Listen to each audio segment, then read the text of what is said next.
Greetings, Ian from RTO here. Welcome to a new album review. And today we're looking at the Smashing Pumpkins and the final part of the trilogy, Autumn. So this is Act 3.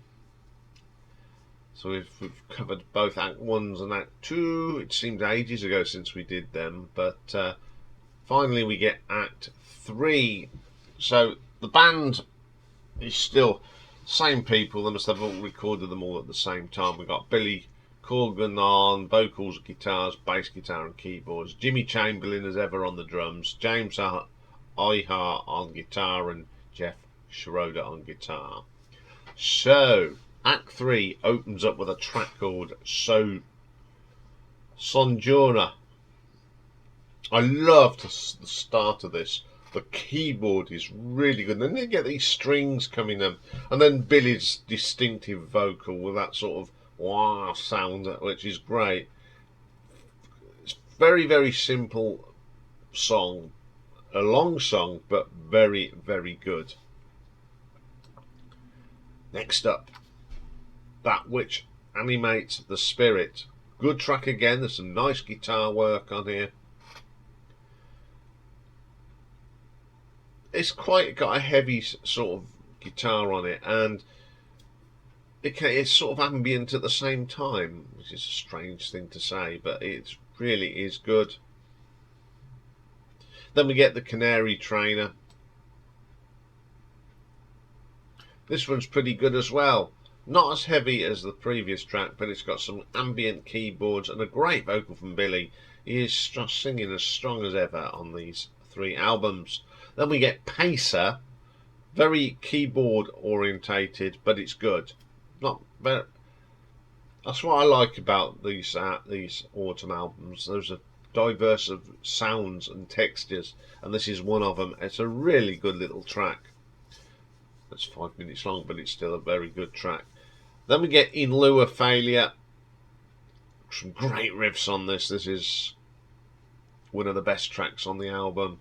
Great guitar work between here, James and Jeff doing the business. Then we get Cenotaphs.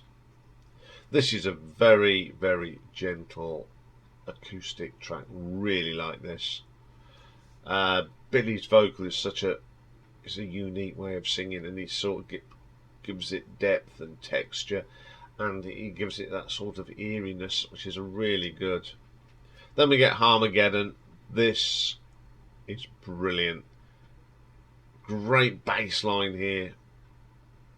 And then you've got James and Jeff cranking out them riffs. It's heavy, it's hard. It's the best track on the album.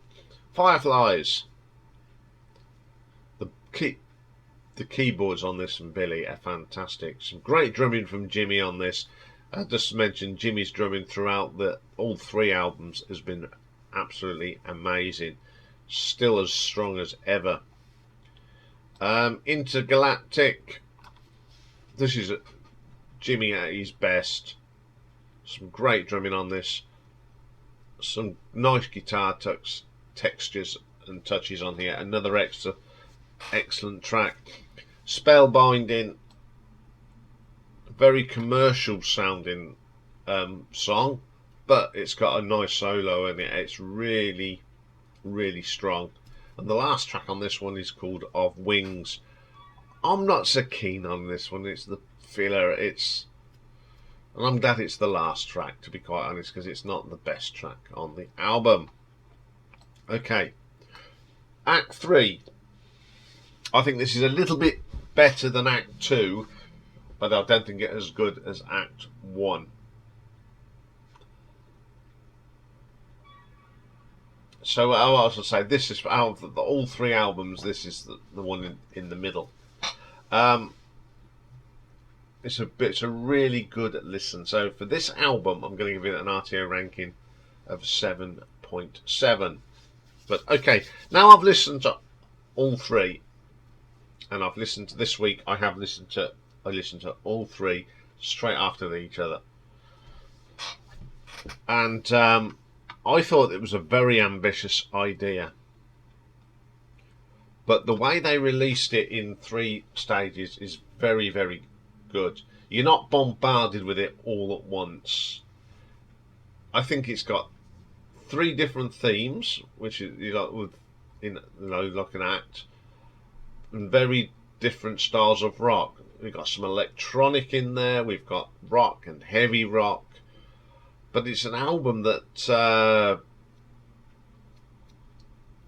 I think it's still a little bit, some of the tracks were not strong on each album. Each album has got a couple of tracks that are not strong, but on the whole, I think this is a very good album. It's probably the best thing they've put out for a long time, I think. So for the whole thing, I'm going to give it an RTO ranking of 8 out of 10. So when it comes to the end of the year review, it'll be purely on the 3 albums together, because I'm sure this will get in. So there we are. If you haven't heard these yet, go and check them out, because there are some really good tracks on all of the albums, and I think this is sort of worked out for them. Okay, got another show today. It's part 3 of the Bill Wyman story, and it's his one-off album that he did called Willie and the Poor Boys. So that'll come up next. So I'll see you in a bit. Bye for now.